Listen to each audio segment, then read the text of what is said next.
మీకు Raghunandan close friend, మంచి friend రాజకీయ జీవితంలో. మీకోసమే రఘునందన్ నిరంజన్ రెడ్డి అక్రమాల గురించి మాట్లాడిండ్రు అని కామెంట్, నిజమేనా? మీ ఫ్రెండ్షిప్ కోసమే. రఘునందన్ గారు నాకు ఫ్రెండ్, చాలా 24 ఏళ్ళ నుంచి ఫ్రెండ్.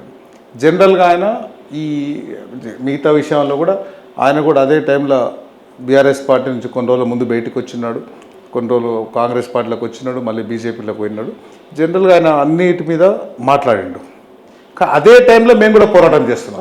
ఆయన ఎక్కడెక్కడ కబ్జాలు చేస్తున్నాడు. మీకు రఘునందన్కి ఎన్నేళ్ల పరిచయము, మీకు నిరంజన్ రెడ్డి గారికి ఎన్నేళ్ల పరిచయం? రఘునందన్ గారికి నాకు ఆల్మోస్ట్ 23-24 ఇయర్స్ అయింది. నిరంజన్ రెడ్డి గారు నేను జైన్ అయ్యే వరకు, జైన్ అయినాకనే పరిచయం. 2014 ఆయన ఓడిపోయిండు. 2015 ఏప్రిల్ నుంచి నేను జైన్ అయినప్పటి నుంచే పరిచయం.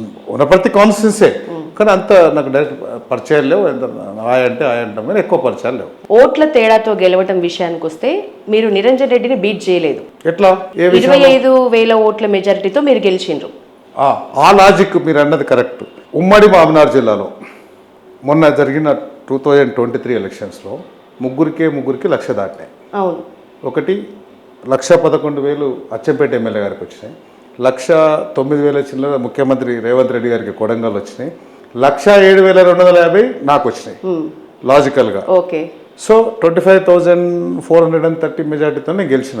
వినండి, అంతకుముందు నిరంజన్ రెడ్డి గారు గెలిచినప్పుడు ఆయనకు వచ్చింది 1,04,000. ఓకే, టోటల్ ఓట్ల వల్ల. సో అప్పుడు కాంగ్రెస్కి వచ్చింది తక్కువ కాబట్టి ఆయన 51,000 గెలిచిండు. బాగుంది సార్ మీ లాజిక్. 51,000 గెలిచిండు. So number 1. నెంబర్ 2, మొన్న నేను చెప్పే 107,250 ఓట్లు ఏదైతుందో టోటల్ పోలింగ్ డివైడ్ చేస్తే 50.25. సో 50% ఏమో పబ్లిక్ నన్ను ఆశీర్వదించి ఓట్లు వేసిండ్రు. ఆయనకంటే నాకే ఎక్కువ ఓట్లు వచ్చినాయి లాజికల్లీ. నెంబర్ 1. నెంబర్ 2 లాజిక్, ఆయన 2018లో 51,185 సంథింగ్ ఓట్లతోనే గెలిచి, ఆ 51 క్రాస్ చేస్తూ 51-25 ఎంత అవుతుంది, 76,000 ఓట్లతోనే గెలిచినట్లు నేను అట్లా ఆలోచన చేస్తాను. కాంట్రాక్టర్ లెక్కలు బాగా వేస్తారు. సో అది ఇప్పుడు మళ్ళీ ఒకసారి రుజువైంది. లెక్కలు కాదు, ఫ్యాక్ట్ చెప్తున్నా, అది రికార్డెడ్ కదా. నేనేమైనా అబద్ధం చెప్తున్నా? ఓట్లు ఎన్ని పడ్డా అదే చెప్తున్నాం. ఆయన కొన్ని వేదికల మీద పెబ్బేర్లు అనుకుంటా, కొన్ని వనపర్తిలో ఒకసారి ఆఫ్టర్ ఆల్ ఎంపీటీసీ గాడు అన్నాడు. సో దాని మీద నేను వారం రోజులు మాట్లాడినా. నేను ఆయన మీద చాలా ఆరోపణలు చేసిన. ఒక్కదానికి కూడా ఓ రోజు ప్రెస్ మీట్ పెట్టి రఘునందన్ గారు పెట్టినాక, నేను పెట్టినాక హైదరాబాద్లో విలేకరులు అందరూ ఏసీ బస్సు తీసుకొని గద్వాలకు తీసుకెళ్తా, ఫామ్ హౌస్ తీసుకెళ్తా, కృష్ణానది ఒడ్డుకు తీసుకెళ్తా. ఇప్పటివరకు ఇంకా ఏసీ బస్సులు దొరకనట్లున్నాయి ఆయనకు. సో నేను అన్నిటి మీద నేను రెడీగా ఉన్నా. ఎంపీటీసీ గాడని, అదని, టిప్పరు డ్రైవర్ అని, బర్రెల పాలు పిండిండని. సో నేను చెప్పిన చెప్పినా నేను దొంగతనం చేయలేదు, కబ్జాలు చేయలేదు, లంచాలు తీసుకోలేదు, అండ్ లెటర్లు ఇస్తే లంచాలు తీసుకోలేదు, పోస్టింగ్లు ఇస్తే లంచాలు తీసుకోలేదు. నేను చెప్పిన ఎస్ మేము టిప్పర్ కొన్నాం, మరి డ్రైవర్లు ఉన్నారు, సరే నడిపినంటే కూడా డ్రైవర్ ఒప్పుకుంటున్నా చెప్పిన. వ్యవసాయం చేసిన ఒప్పుకుంటున్నా, పార్లమెంట్ ఒప్పుకున్నా, దాంట్లో తప్పు లేదు కదా.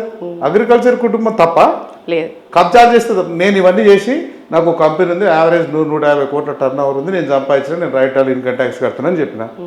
నీవు 2014 ఎమ్మెల్యే ఎలక్షన్ లేకుండా ముందు వనపర్తి ఆర్టీసీ బస్ స్టాండ్లో బస్ ఎక్కి హైదరాబాద్ వస్తుంటివి. మరి నీవు ఎట్లా సంపాదించినావు? ఇన్ని ప్రాపర్టీస్ ఎట్లా వచ్చినాయి? న్యూజిలాండ్ ఎట్లా వచ్చినాయి? ఆస్ట్రేలియా ఎట్లా వచ్చినాయి? సింగపూర్లో ఎట్లా వచ్చినాయి? మలేషియాలో ఎట్లా వచ్చినాయి? వనపర్తిలో 16 ఎకరాలు ఉన్న ఫామ్ హౌస్ 116 ఎకరాలు ఎట్లా అయింది? ఆ కృష్ణానది ఎట్లా కబ్జా చేసినావు? వెల్టూరు దగ్గర ల్యాండ్ ఎట్లా కొట్టేసినావు? అన్నిటి మీద మేము అడుగుతూనే ఉన్నాం కదా. మేము నిజాయితీ సంపాదించినాం, ఇన్కమ్ ట్యాక్స్ పే చేస్తున్నాం. సో నేను చెప్పేదానికి లెక్కలు ఉంది, ట్యాక్స్లు కట్టినాం. మరి నీవు ఎట్లా సంపాదించు? ఫ్రీ కరెంట్ మీకు చెప్తే ఇంకా ఆశ్చర్యం. Mission Bhagiratha main pipe line బొక్క పెట్టి వాటర్ తీసుకున్నాడు. Electricity current, agriculture, domestic line వస్తుంది.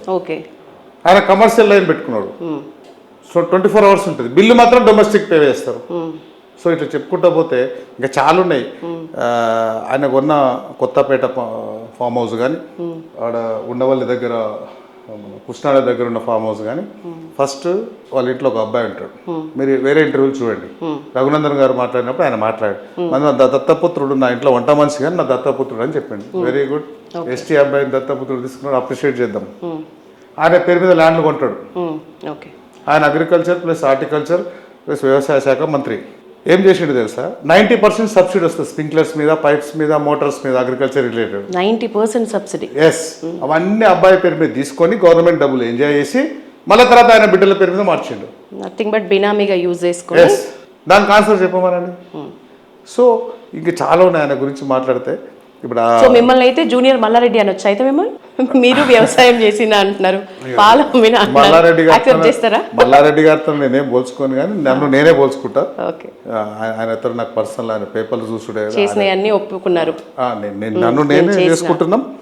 వేదికల మీద, అన్ని వేదికల మీద చెప్పిన, ఛాలెంజ్ చేసి వనపర్తి ప్రజలకు చెప్పిన 2-3 విషయాలు. ఒక పెబ్బేరి సంత కానీ, వనపర్తి దేవాలయం గ్రూప్ ఆఫ్ టెంపుల్ ల్యాండ్స్ కానీ, ఇంకా కొన్ని గవర్నమెంట్కి సంబంధించిన కబ్జాలైన ల్యాండ్ కానీ, ఆడ 200 సర్వే నెంబర్ కలెక్టరేట్లో ఉన్నాయి కానీ, ఇవన్నీ గవర్నమెంట్కి హ్యాండ్ ఓవర్ చేస్తా.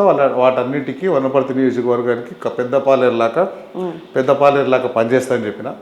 మీ ఇంట్లో పెద్ద కొడుకులాగా పనిచేస్తున్నా. ఇప్పటివరకు నేను 20 years నుంచి పాలిటిక్స్లో ఉన్నా. ఈ చేయికి లంచం తీసుకునే అలవాటు లేదని చెప్పిన.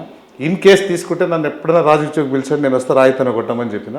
వనపర్తి ప్రజలు నన్ను ఆశీర్వదించారు, నమ్మిరు. కాంగ్రెస్ పార్టీ సింబల్ మీద నన్ను గెలిపించారు. సేమ్ అదే యాటిట్యూడ్లో, అదే సిస్టంలో 5 సంవత్సరాలు నేను పనిచేస్తాను. వాళ్ళు నన్ను కాపాడుకుంటారా, వాళ్ళు ఏం చేస్తారా, ప్రజలు పెద్ద జీతగానిగా పనిచేస్తారు. మీరు ఫస్ట్ నుంచే చెప్తున్నారు, మీ ప్రచార కార్యక్రమాల్లో కూడా పదే చెప్పిన మాట అది. మీరు గెలిచి నిన్నగాక మొన్న పెబ్బేర్ మార్కెట్ యార్డ్ ప్రమాణ స్వీకారం కూడా పెబ్బేర్ మీటింగ్లో చెప్పిన. సేమ్ అదే స్టాండ్ మీద ఉన్న నేను వనపర్తి నియోజకవర్గానికి పెద్ద జీతగారిలాగా పనిచేస్తా అని చెప్పిన. అట్లే చేస్తా.